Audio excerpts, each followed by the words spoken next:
Now, the League had a structure. It had a way of organising itself to effectively cause world peace.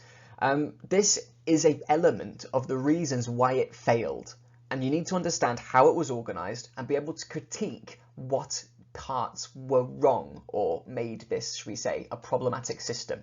I'll start with the two most major sections and work from there.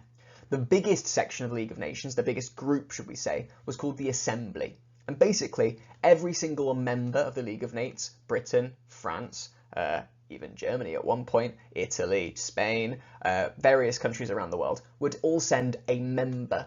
This would be a politician of some kind who would go and represent that country, and they'd all hold a vote. Now, the Assembly would meet once a year to vote on matters. Now, they'd vote on lots of matters every year, but they would go to a place and vote every year on a number of different things. The thing is, the law on the Assembly was that the votes had to be unanimous. And unanimous means that everyone agrees.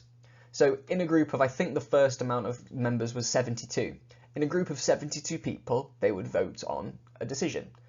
If one person disagreed, the League of Nations would have to stop, wait a year, and come back.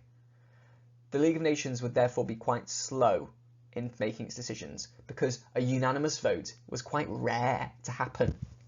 Now, because the unanimous voting system was a little bit slow, the people who organised the League knew that that was a bit of an issue, so they created an alternative. This group called the Council. The Council was the most powerful in the countries in the League of Nations. I like to call them the big dogs. But basically, this group was meant to, or should we say, be the voice of power in the League. And they had this power to veto any decision made by the Assembly. So if the Assembly was sitting about struggling to come up with an idea, the Council could basically jump in and make a decision rather than it being argued over for years and years and years. Now, the Council was made up with 4 primary members, the 4 strongest countries in the world post-World War I: Britain, France, Italy, and Japan.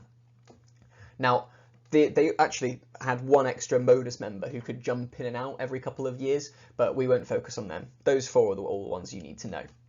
Now, the thing is, the Council has another issue, though. Since they kind of control all the decisions made by the Assembly, this veto power doesn't mean that they are able to able to sort out the issues. It means that if the Assembly does agree on something, the Council can say, no, we can skip your opinion, because that's the power of veto.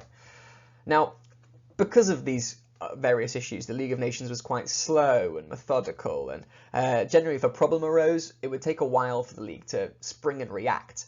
But as well as that, there are a few other issues with the League.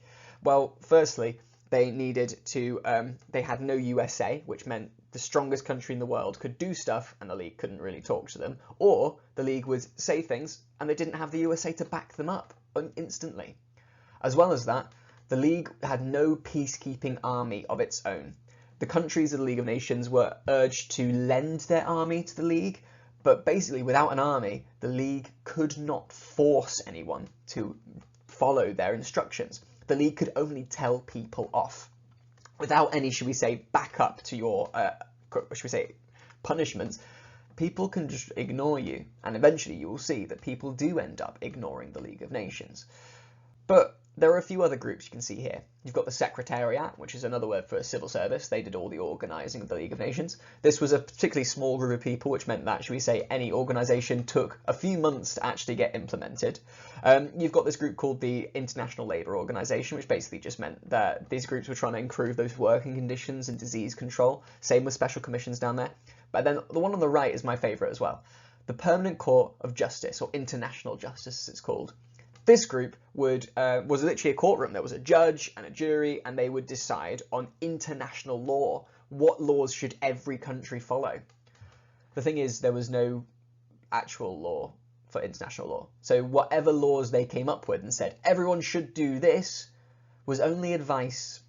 It wasn't like in the EU, where all the countries in the EU follow the same laws. It was literally, I think everyone should ban slavery. And every country around will go, that's nice, I'm not going to do that though. And the League had no power to do so. So if you understand what I'm saying here, you should be able to answer these questions then.